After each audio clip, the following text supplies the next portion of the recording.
Hi everyone, today it's a week 3 with Teen-Turn and Accenture team. I'm learning Python this week, so I'm gonna show how I coded the game about guessing prices, which one is the lowest, which one is the highest in different markets. So I'm gonna show you how I coded it, and I'm gonna compare it kind of to the real life situation and to the animals and nature to make it more easy to understand and more attractive to users. The first one is Teen-Turn. We can compare it to our Canva, the forest in which our game will grow. The second one we could compare to the pops up alert, like a cuckoo suddenly singing a message to us. Random helps shuffle things unpredictably, like a breeze scattering levels. And import OS lets us to interact with files. This is assigning identities to stores. Think of stores as trees in the forest, and each has its own distinct leaf pattern brand. This dictionary gives each store its signature scent. The lines with the products, it's like the market garden, the products priced by store. A garden plot of various products, milk, bread, apples, also with price tags, like different flowers priced at different vendors in the village market. Each product is visited by 4 bees, stores, and each bee offers nectar price of different richness. Class price games is a queen bee class orchestrating the colony. This is the queen bee of the entire colony. It commands the workers' functions, builds the hive interface and ensures that players, guests of the hive enjoy their experience. The next line of the code is buzzing into the game. It's installation of the game.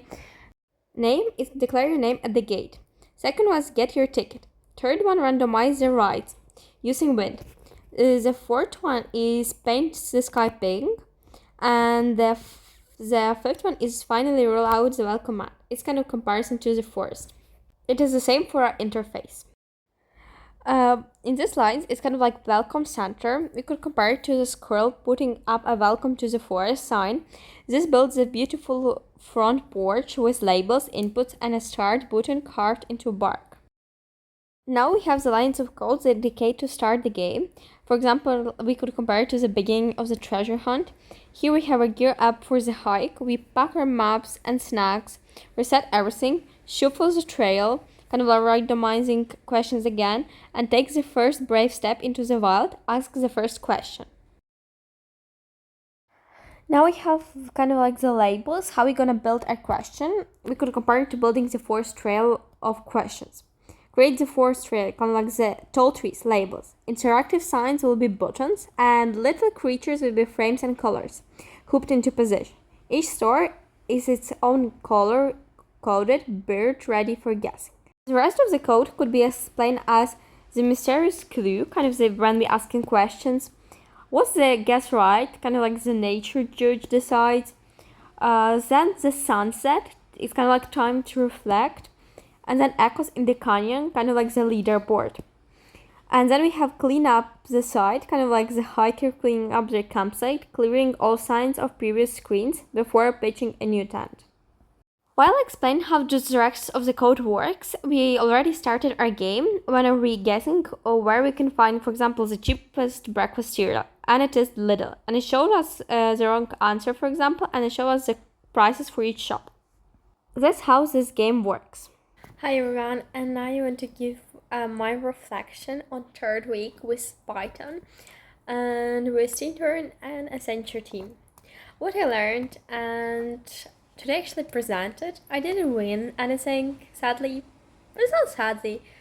It was so great experience that I coded in Python. It was my second week because I did my first week with Teen-Turn also coding on Python.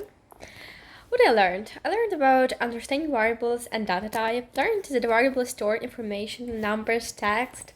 Python supports different data types, integers, for example, strings, lists, dictionaries. Also, variables make it easy to reuse and update information in the game. Next, what I learned was functions organize my code. For example, functions help group code into reusable logical blocks.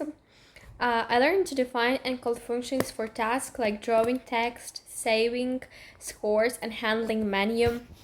Also, I learned functions make code cleaner and easier to debug. Controls a flow is another thing that I learned. It's kind of IVS, loops, and choices. Its controls flows let the program make decision and repeat actions. Used if, elif, else for decisions, and while for loops for repetition, and while or for loops, kind of like loops and repetition. Control flows is key for game login when moving the snake and checking the collision, because I also did the snake game. It's not on my video, but I think mentors would remember it. User input, making my game interactive, is another thing that I want to share with you. I learned how to handle keyboard input and events with Pygame. Used events loops to respond to player actions, arrow keys, enters. Also, a user input makes games dynamic and fun. Saving progress files and data. How to save my code and my progress. Discovered how to use, how to store and retrieve data using files and JSON. Used a JSON file to save high scores for each player. This lets players keep track of their achievements. So it's many things that I learned. Thank you so much to the Teen-Turn for all 3 weeks with STEM inside. Thank you, Dal, Accenture team, and Shutterstock for giving me such opportunity to join those camps. Thank you so much, and see you in Project Squad during September Teen-Turn, and see the rest of you next year on the summer camp. The skills that I learned in Python, I would implement in next apps that I will make. I hope for the tech innovation next year. And I hope you use Python next time, because I used JavaScript previous when I developed my Sweet Health app.